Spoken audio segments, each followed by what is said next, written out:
जय Hind aspirants, welcome to Manas Defence Academy. आज एक बहुत इंटरेस्टिंग टॉपिक लेके आया हूं मैं। ज्योग्राफी से आपका रिलेटेड है। ज्योग्राफी में बहुत सारे टॉपिक्स आपके इंपॉर्टेंट होते हैं और पर्टिकुलरली डिफेंस एग्जाम की अगर मैं बात करूं तो हालांकि हर एग्जाम्स में गवर्नमेंट सर्विसेज के खास करके ज्योग्राफी एक बहुत इंपॉर्टेंट टॉपिक हो जाता है। पर पर्टिकुलरली अगर डिफेंस की बात करूं तो ज्यादा क्वेश्चंस अगर मैं वैसे प्रोजेक्ट करूं तो 20 to 30% के क्वेश्चंस ज्यादातर ज्योग्राफी, 20-30% के क्वेश्चन ज्यादातर पॉलिटी से रिलेटेड होते हैं। यूपीएससी के बच्चे जो खास करके एनडीए सीडीएस दे रहे हैं तो ज्योग्राफी एक ऐसा सब्जेक्ट है जो बहुत ज्यादा प्रॉब्लम करता है उन्हें, क्योंकि हिस्ट्री पढ़ लेते हैं, हिस्ट्री से ज्यादा क्वेश्चन नहीं आता। फॉर ऑब्वियस रीजन ये रहता है कि हिस्ट्री ज्यादा फिक्स नहीं है, स्पेसिफिक नहीं है ना। हर बुक में हर कॉन्सेप्ट में अलग अलग चीजें हैं।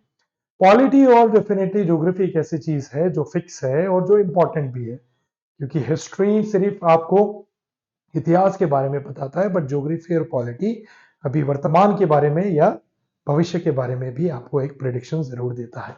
तो वो इसीलिए इंपॉर्टेंट हो जाता है। तो एक ये बेसिक सा कॉन्सेप्ट था। बच्चे सोचते हैं कि ये इतना इंपॉर्टेंट क्यों होता है।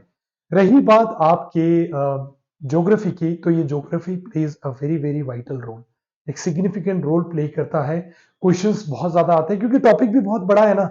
क्योंकि डेफिनेटली इसमें geography of the world, Indian geography, उसके बाद पॉलिटिकल एंड फिजिकल मैप्स वगैरह आ जाते हैं, प्लॉटिंग्स वगैरह आ जाती है। उसके अंदर भी अगर आप बात करें तो लिथोस्फीयर आ जाता है, फिर आपका एटमॉस्फेयर आ जाता है, आपका ओशिनोग्राफी आ जाती है। ठीक है। ये सारे टॉपिक्स बहुत ज्यादा एक good knowledge, good amount of knowledge ले जा लेता है। इसीलिए geography plays a important role. और आज हम एक बहुत अच्छा टॉपिक लेके आए हैं, दैट इज योर रॉक्स। क्योंकि ज्योग्राफी का इंट्रोडक्टरी पार्ट की अगर बात मैं करूं तो खैर वो हमें जानने के लिए इंपॉर्टेंट होता है, बट अगर हम बात करें लिथोस्फीयर से स्टार्ट करें तो रॉक्स एक इंपॉर्टेंट टॉपिक जरूर हो जाता है बच्चों के लिए। ठीक है, चलिए जैसे जैसे हम टॉपिक में जाएंगे वैसे वैसे हम इस बारे में बात भी करेंगे। बच्चों को हालांकि पता है कि कैसे क्या होता है rocks, what types of rocks. तो अगर एक सिंपल सा बेसिक एग्जांपल ले लिया जाए तो अर्थ की फॉर्मेशन में rocks plays a important role. अगर छोटी छोटी की बात करें तो mud is also a form of rock, और बड़े की बात करें तो डेफिनेटली चट्टान वगैरह की बात करें, which is might be sometimes inside the earth और outside the earth as well, तो वो भी एक तरीके के फॉर्म ऑफ रॉक्स ही हो जाते हैं। राइट। इंट्रोडक्टरी पार्ट में बात करें तो डेफिनेटली हम थोड़ा सा केमिस्ट्री भी लेंगे, क्योंकि ज्योग्राफी एक ऐसा टॉपिक हो जाता है जहाँ पे साइंस भी आ जाता है। तो रॉक्स में हमें क्या बेसिकली मिलता है? Minerals. Minerals are like the mixture of elements.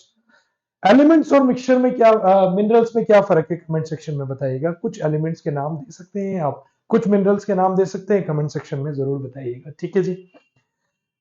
Right. चलिए, एलिमेंट्स की अगर हम बात करें, सबसे पहला टॉपिक या फिर पहला initial basic, solid form and hot molten form में एलिमेंट्स हमें मिल जाते हैं। ठीक है। ये बेसिकली माग्मा या लावा की बात कर रहा है, जो भी वॉल्केनिक एरप्शन से आता है, और that is only the reason कि पत्थर वगैरह, रॉक्स जो हम बोलते हैं पर्टिकुलरली, वो कैसे फॉर्म होता है। ठीक है। एलिमेंट्स लाइक 98% जो होते हैं वो हैं ऑक्सीजन, सिलिकॉन, एल्यूमिनियम, आयरन लिख सकते हैं।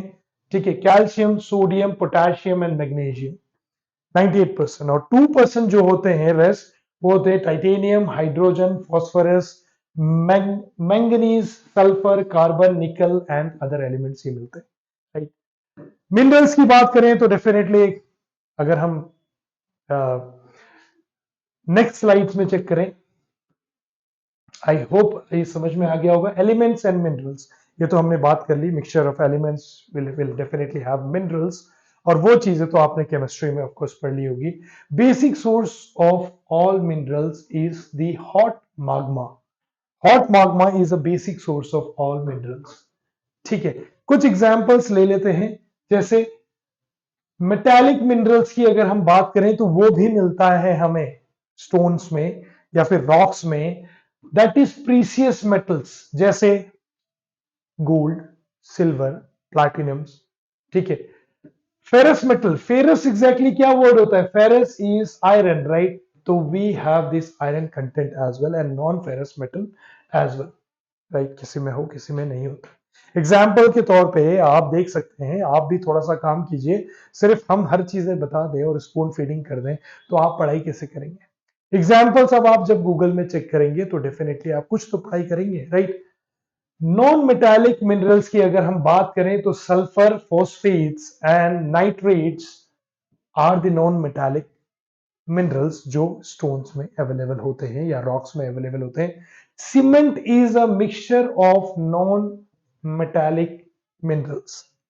रॉक्स और स्टोन में ज्यादा फर्क नहीं है अगर इंग्लिश की बात करें तो। हम एक आई थिंक वॉल्यूम और उसके साइज पे वेरी करता है, अदरवाइज इट्स सेम। अगर वो जब डिन्यूडेशन यहाँ पे हम करेंगे, जैसे विथरिंग की बात अगर हम करें तो वो definitely turns into a small stone, the rock turns into a small stone, ठीक है। तो cement is a mixture of non metallic minerals.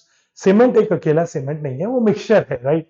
और डेफिनेटली मिनरल्स है क्योंकि उसमें एलिमेंट्स हैं, but it's a mixture of non metallic minerals. अगर आपको किसी पे इस सवाल पे अगर आपको शक है तो, ठीक है। चलिए, रॉक्स की अगर हम बात करें तो डेफिनेटली हमने मिनरल्स की जरूर बात कर ली, ठीक है। उसके बाद हार्ड रॉक्स होते हैं, सॉफ्ट रॉक्स।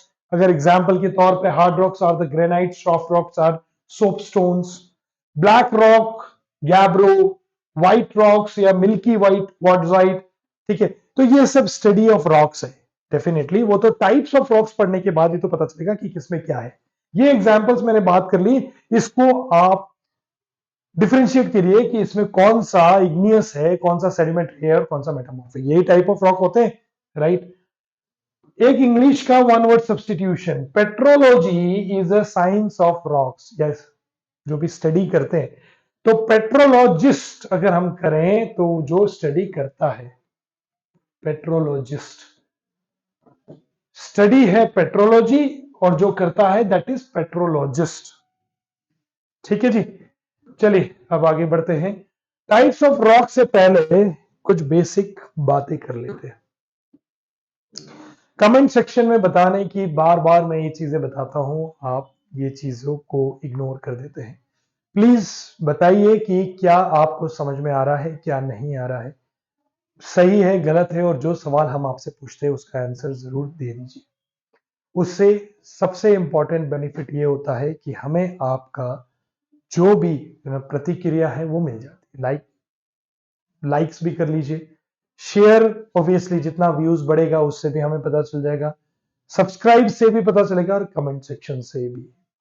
चलिए, लाइक शेयर और सब्सक्राइब नहीं भी करना है तो कमेंट जरूर कर लीजिए, एटलीस्ट हमें यह पता चल जाएगा कि कितने बच्चे पढ़ाई कर रहे हैं और कितने नहीं, ठीक है।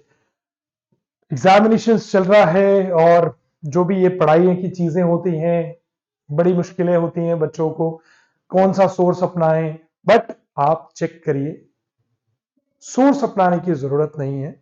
अगर वो टीचिंग आपको कहीं से भी बेनिफिशियल लगती है तो ज्वाइन दैट पर्टिकुलर एकेडमी।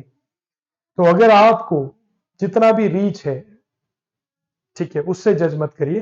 लेकिन अगर आपको लगता है कि मानस में जो भी टीचिंग होती है ये डेफिनेटली एक लॉजिकल फॉर्मेट से होती है तो come to us, join our academy and then we'll study together, ठीक है जी।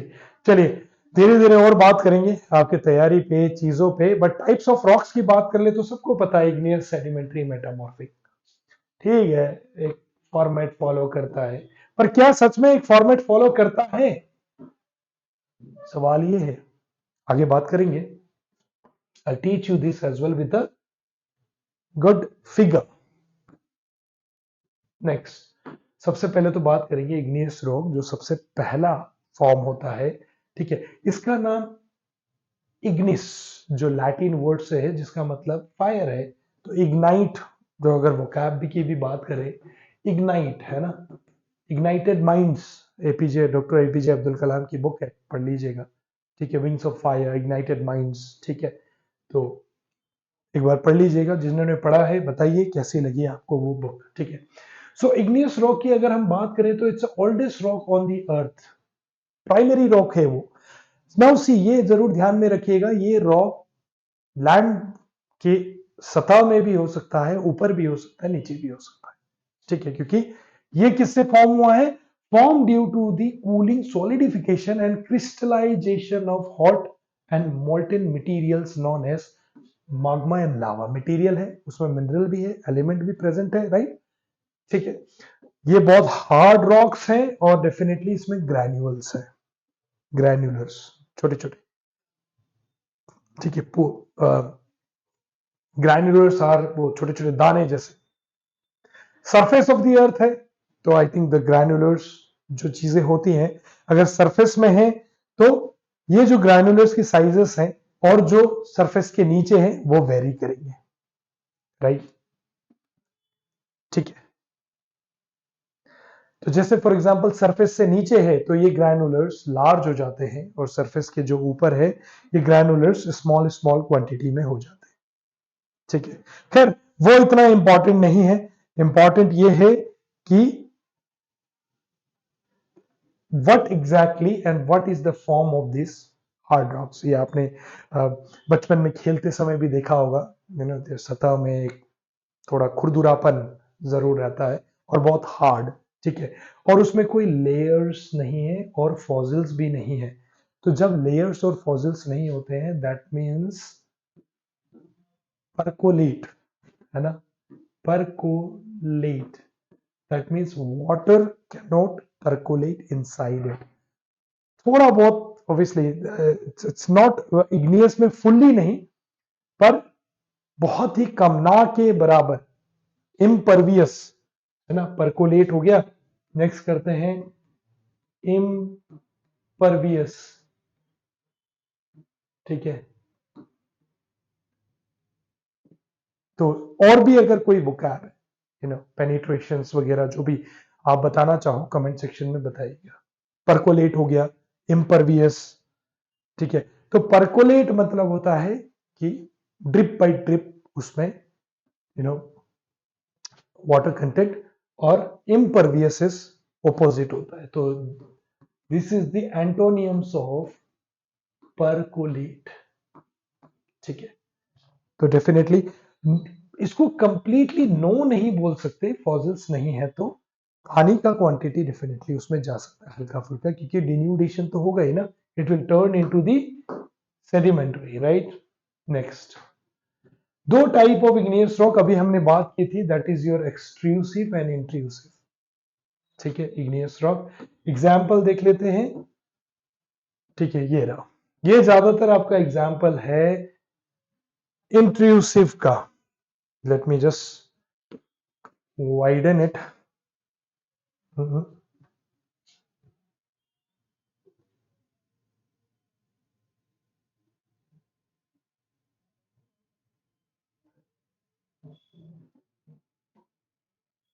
आई होप देख पा रहे हैं, ठीक है। So okay, so this is the layer of the earth surface, ठीक है। ये हो गया आपका लावा या फिर जो भी लावा का, वे माग्मा का, will talk about the volcanic, जो जो जगह का क्या क्या नाम है, ठीक है। So this is the one, batholith deep down, then laccolith, phacolith, sill, ठीक है, लोपोलिथ, डाइक्स, ये वाला है dyke. Now this is cone, this is volcano plateau formed by lava flow. Now this is the outer surface of it, right? And these all are the inner surface. Seal, ठीक है। तो ये example से हमें एक idea जरूर मिल गया है कि व्हाट एग्जैक्टली इट इज, ठीक है जी। आगे बढ़ते हैं, सेडिमेंट्री की बात करेंगे, ठीक है। लेकिन सेडिमेंट्री से पहले क्या आपको ये समझ में आया? अगर नहीं आया तो कमेंट सेक्शन में बताइएगा, क्योंकि मैंने कोशिश ज़रूर की है कि आपको इस चीज़ को बहुत इजीली मैं समझा सकूं, लेकिन फिर भी if you feel you have not got the idea of it, do let me know, we will again go back to it, ठीक है। तो जैसे हमने बात की थी कि टॉपिक से पहले कि ये जो टॉपिक्स होते हैं, ये जो पढ़ाइयाँ होती हैं, ये ज़्यादा ज़रूरी हो जाती है हर सेक्शन में। तो आज एक ये अच्छा टॉपिक लेके आए हैं, पढ़ाई वगैरह आपकी चल ही रही है, ठीक है।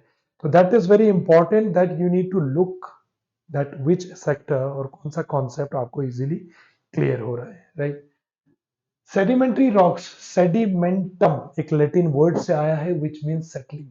तो डेफिनेटली इग्नियस रॉक से when it settles somewhere, right, एक सेटलमेंट होने लगता है, देन उसके बाद फिर उसमें जो भी एक्सोजेनस एजेंसीज, जो भी प्रेशर आता है उसके ऊपर, प्रोसेस ऑफ डिन्यूडेशंस और exogenous agencies, it can be anything, water, air, pressure और व्हाटएवर, ठीक है, then it turns lithifications and turns into a sediment. Sediment इसलिए क्योंकि कभी कभी ये अपने क्वालिटीज जो भी ऑब्वियसली उसकी मिनरल्स की क्वालिटीज वो मेंटेन रखते हैं, एंड दैट्स व्हाई वो लेयर्ड फॉर्म में हो जाते हैं, क्योंकि जैसे जैसे डिन्यूडेशन होगा एक्सोजेनस एजेंसीज की तरफ, तो वो कलर अपने आप वेरी करते हैं और उससे क्या होता है, एक लेयर्स देखने को मिलती है। कई बार आपने भी देखी होगी 75% of the surface of the earth is the sedimentary, ठीक है, and it contains Fosse's, that means the pores, it is pervious, पानी की परकुलेशंस बहुत ज्यादा होती है इसमें, ठीक है। नेक्स्ट अगर हम बात करें, हाँ, तो आई थिंक एग्जाम्पल जो भी है हर टॉपिक का आप कमेंट सेक्शन में बताइएगा कि are you getting, and the examples कौन कौन सा है, ठीक है। मेटामॉर्फिक का मतलब होता है द चेंज ऑफ फॉर्म, ये कोई एक पर्टिकुलर लैटिन वर्ड से अभी तक हमने इग्नियस और सेडिमेंट्री लाए थे, but it is the change of form. यहां पे रिक्रिस्टलाइजेशन हो रहा है because of heat and pressure, तो it turns into an recrystallization. उसमें डेफिनेटली हम एक्सोजेनस एजेंसी की वजह से, सेडिमेंट्री में क्या हो रहा था, इग्नियस के बारे में तो पता है, प्रोसेस ऑफ डिन्यूडेशंस, वो धीरे धीरे अपनी पोजीशंस, अपने शेप्स को बदल रहा था, एंड लिथिफिकेशन है, बट यहां पे बिल्कुल अलग है, रिक्रिस्टलाइजेशन हो रहा है। तो डेफिनेटली एक चीज याद रखिएगा, इग्नियस रॉक भी रिक्रिस्टलाइजेशन हो सकता है इनटू मेटामॉर्फिक, जरूरी नहीं है कि वो सेडिमेंट्री बने, ठीक है, because of heat and pressure. यहां पे कोई फॉसिल्स नहीं है, तो इसका मतलब it is impervious, water can not percolate inside it, ठीक है, impervious, right. Pervious is where it can percolate या पेनिट्रेट या get inside it, and like, पर इसमें बिल्कुल भी नहीं। एक एग्जांपल ले लेते हैं, marble is an example of this, ठीक है, और बताइएगा कमेंट सेक्शन में, यही रहा pervious and impervious and no fossils, right, अभी हमने थोड़ी देर पहले बात की थी, दिस इज द मेटामॉर्फिक। चलिए ये फिगर आप एक बार देख लीजिए, ये बहुत इंपॉर्टेंट फिगर है। बच्चे लोगों को लगता है कि igneous turns into sedimentary and sedimentary turns into metamorphic, ये जरूरी नहीं होता। अगर आप ये फिगर देखेंगे और एक कोई भी एक पर्टिकुलर चीजों को लेंगे, जैसे मेटामॉर्फिक की अगर हमने बात कर ली, तो definitely it can turn into magma, it will turn into magma, ठीक है, जब वो it will go inside tectonic plates के नीचे से, जब इट विल टर्न, देन उसके बाद सॉलिडिफाई होके इग्नियस रॉक, ठीक है। लेकिन इग्नियस रॉक जरूरी नहीं है कि ये डायरेक्टली मेटाफॉर्फिक में जाके फिर से मैग्मा, ठीक है, रिक्रिस्टलाइजेशन, क्योंकि इग्नियस रॉक क्रिस्टलाइज होता है, सॉलिडिफाई होता है, तो सेडिमेंट बनता है, राइट। एग्जाम्पल देख लें, पीछे जाके एक बार फिर से देख लेते हैं, हाँ, रिक्रिस्टलाइजेशंस। लेकिन अगर यहां पे अगर हम बात करें,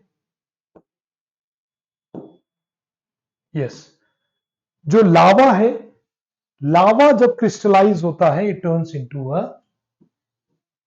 igneous rock, but when it turns into with the lithifications process, denudations, because of the exogenous agency it turns into a sediment, ठीक है, एंड देन उसके बाद रिक्रिस्टलाइज जब होगा तो it turns into a metamorphic. तो इग्नियस रॉक यहां से रिक्रिस्टलाइज, यहां से तो क्रिस्टलाइज हो गया, इग्नियस रॉक यहां से रिक्रिस्टलाइज होगा, तो डेफिनेटली ये एक सर्कल ये फॉलो कर सकता है। चलिए, मेटामॉर्फिक आया, ठीक है, यहां पे मैग्मा में चले गया, क्रिस्टलाइज हुआ, igneous rock and then turn. अगर क्रिस्टलाइज नहीं हुआ, मतलब रिक्रिस्टलाइज नहीं हुआ, रिक्रिस्टलाइज क्रिस्टलाइजेशन में फर्क पड़ना, माग्मा और लावा क्रिस्टलाइज होके इग्नियस बनेंगे, इग्नियस या सेडिमेंट्री रिक्रिस्टलाइज होके then it will turn into the metamorphic and then it will go back to the magma, right? तो यहां पे igneous rock एक्सोजेनस फोर्स की वजह से, ठीक है, एक्सोजेनस फोर्स की वजह से, एजेंसीज की वजह से, और उसके बाद लिथिफिकेशंस, राइट, यही तो हमने किया है। एक बार देख लें फिर से सेडिमेंट में, या प्रोसेस ऑफ डिन्यूडेशन और उसके बाद एक्सोजेनस एजेंसी एंड लिथिफिकेशंस की वजह से now igneous rock will turn into the sediment one. Now sediment, फिर उसके बाद लिथिफिकेशंस होने के बाद सेडिमेंट्री रॉक, ठीक है, लिथिफिकेशंस की अभी बात कर ली थी क्योंकि जमा हो जाता है, सेटल हो जाता है, देन उसके बाद जरूरी नहीं होता कि ये मेटामॉर्फिक में टर्न हो, रिक्रिस्टलाइजेशन हो इसमें, ये यहां से भी वापस सेडिमेंट्री से सेडिमेंट्री रॉक, सेडिमेंट से सेडिमेंट्री रॉक में भी बार बार वो घूम सकता है, राइट। उसके बाद अगर हम बात करें तो रिक्रिस्टलाइज होके it turns into a metamorphic, और मेटामॉर्फिक के बाद फिर से यहाँ पे ये माग्मा सॉलिडिफिकेशंस एंड यहां से crystallizations, then igneous rock and then फिर रिक्रिस्टलाइज होके मेटामॉर्फिक टर्न होके माग्मा। तो ये तो एक हो गया यहाँ पे सर्कल। दूसरा सर्कल ये ले लेते हैं कि इग्नियस रॉक अगेन रिक्रिस्टलाइज होके मेटामॉर्फिक, ये डायरेक्टली माग्मा में भी जा सकता है और फिर माग्मा में टर्न होके फिर देन क्रिस्टलाइज होके igneous rock and then again recrystallization या directly to the Magma.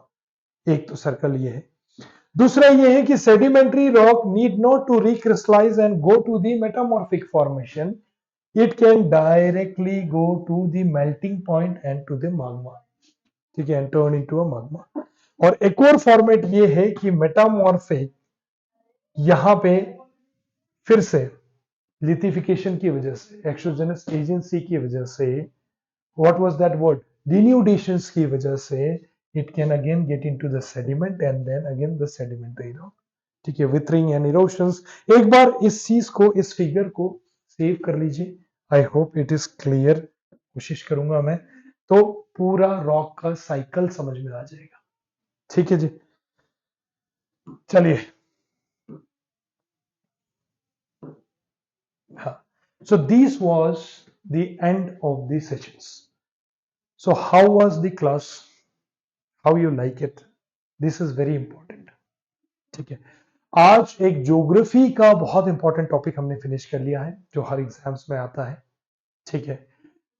Whatever you want, like share subscribe comment कर लीजिए, इससे हमें पता चलता है कि are you getting the point और नॉट।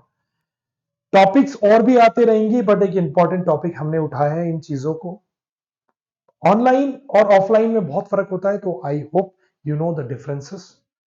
ऑफलाइन में बहुत चीजें मिस हो जाती हैं, इंटरेक्शंस मिस हो जाता है, दिखावा बहुत ज्यादा होता है, तो ऑफलाइन में ज्वाइन कीजिए और चीजों को समझने की कोशिश करिएगा, ठीक है। तो join Manas Defence Academy and then we'll study together.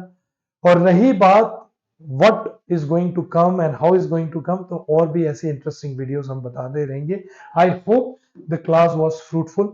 एक बार फिर से रिवाइज कर लेते हैं और फिर आप चीजों को बताइएगा कि how is the thing is going on. I hope अगर मैं कुछ मिस नहीं कर रहा हूं तो विल एंड द क्लास, अगर मैं कुछ मिस करूंगा तो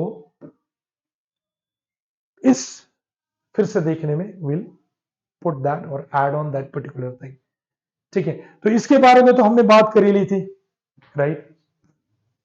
हाँ, बेसिक कॉन्सेप्ट ये है कि rock is the formation of everything, right. और when it is goes to the lava and magma, तो एक तरीके से सब कुछ चले जाता है उसी में, है ना।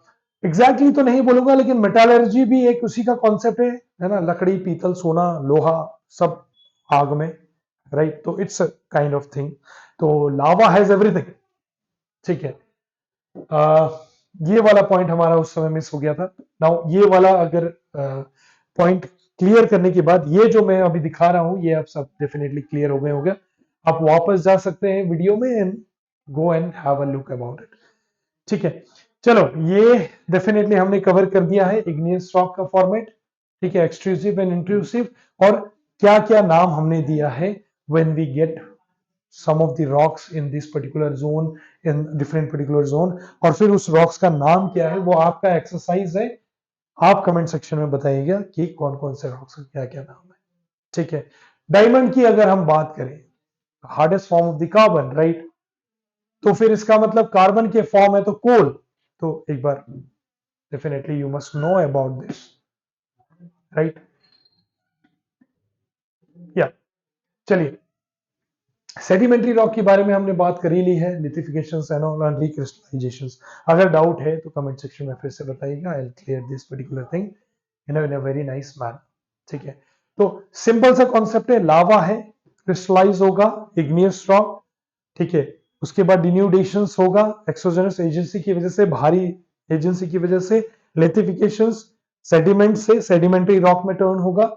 उसके बाद डेफिनेटली रिक्रिस्टलाइज होगा and it will turn into metamorphic and it will go into the magma और लावा बैक। ठीक है, तो ये जो कोल है या फिर कुछ कुछ एलिमेंट्स है, मिनरल्स हैं, ये चीजें हमें रॉक्स में मिलती ही हैं। ठीक है, तो इससे हमें पता लगता है कि लावा हैज लॉट ऑफ कंपोनेंट्स, ठीक है, इन इट। चलिए, ये एक फिगर से बहुत अच्छे से मैंने आपको समझाने की कोशिश की है। देन जय Hind, I will see you in the next class with interesting topic. Lithosphere से स्टार्ट किया है हमने, the topic is rock. Maybe the next class will be some interesting topic like mountains. उसके बाद हम जाएंगे, रॉक्स हमने कर लिए, वोल्केनोस में जाएंगे। तो slowly and steadily will try to cover every concept, every factors, but what's important is your involvement, your interest is also very much required. तो please comment, like, share, subscribe कर लीजिए, join Manas Defence Academy. That is the way we will be working together interestingly. जय हिंद।